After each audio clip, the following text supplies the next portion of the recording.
আপনারা শুনলেন অডিওটা। এই বিষয়ে রাজ্যপালের কাছে নালিশ তৃণমূলের। বিজেপি ষড়যন্ত্র অভিযোগ জোড়াফুলের খতিয়ে দেখার আশ্বাস দিয়েছেন রাজ্যপাল সিভি আনন্দ বোস। দাবি করেছে তৃণমূল।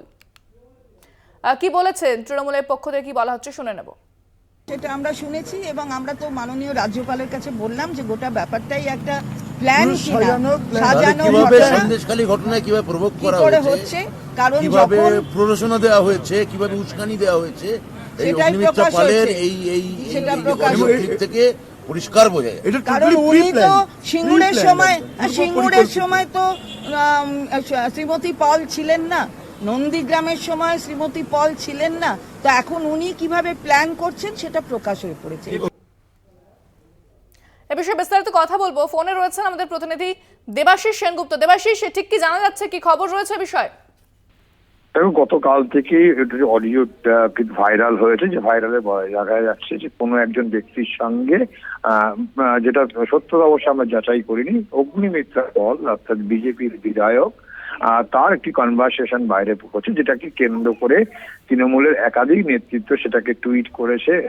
সেই টুইটে তারা যেটা শোনা যাচ্ছে, এবং সেটা নিয়েই আজকে যখন রাজভবনে গিয়েছিল তৃণমূল কংগ্রেসের প্রতিনিধি দল সন্দেশখালীর বিষয়ে এবং চোপড়াতে রাজ্যপালকে যাওয়ার বিষয়ে যখন ডেপুটেশন দিতে গিয়েছিল, সেই সময় যখন বেরিয়ে এসে সাংবাদিকের মুখোমুখি হয়ে বিভিন্ন প্রশ্নের উত্তরে, সাংবাদিকদের প্রশ্নের উত্তরে এই প্রশ্নটাও এসেছিল যে অডিও ভাইরালটা বিষয়, তখন পরিষ্কারভাবে যেটা জানিয়েছেন চন্দ্রিমা ভট্টাচার্য, অরূপ বিশ্বাস, বাস্ত বসু, কুণাল ঘোষ, তারা পরিষ্কারভাবে জানিয়েছে এটা সাজানো প্ল্যান।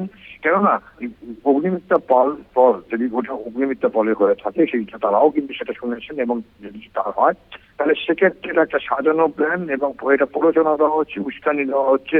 এবং কেন যে সময়কালের ঘটনা উনি উল্লেখ করছেন, সেই সিঙ্গুর এবং নন্দীগ্রামের সময়, দুটোর সময় কোনো সময় কিন্তু উনি বিধায়ক বা জনপ্রতিনিধি ছিলেন না।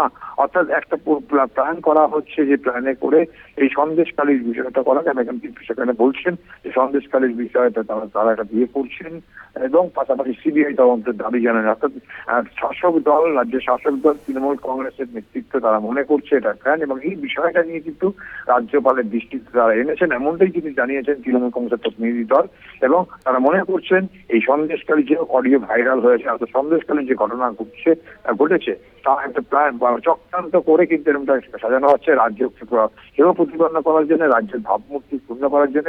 যারা ঘটনার সঙ্গে যুক্ত আছে তৃণমূল কংগ্রেস তাদের বিরুদ্ধে যথাযথ ব্যবস্থা নিয়েছে, কিন্তু তারপরেও কিছু কিছু জায়গায় রটনা করা হচ্ছে, এবং যারা রটনা করছেন তাদের পরিষ্কারভাবে যেটা জানিয়েছে যে এর আগে কেউ কিন্তু এইভাবে অভিযোগ করেনি।